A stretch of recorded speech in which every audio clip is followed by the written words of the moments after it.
कैरीची चटणी बनवण्यासाठी काय काय साहित्य वापरायचं हे मी तुम्हाला सांगणार आहे।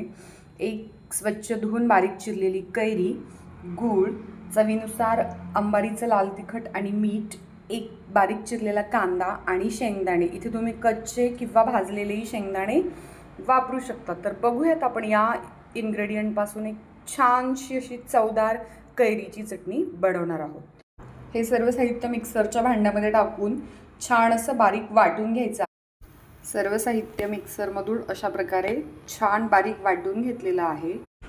आता याला तडका देण्यासाठी छान तेल गरम करून घ्यायचं आहे आणि गरम झालेल्या तेलामध्ये छान मोहरी टाकायची आहे जास्त आणि जिरं टाकायचं आहे। मस्त तडका बसल्यानंतर गॅस बंद करून या कैरीमध्ये हे टाकायचं आहे। या ठिकाणी बघू शकता तुम्ही आणि अतिशय छान असं याला हलवून घ्यायचं आहे। अतिशय छान प्रकारे कैरीची चटणी तयार झालेली आहे।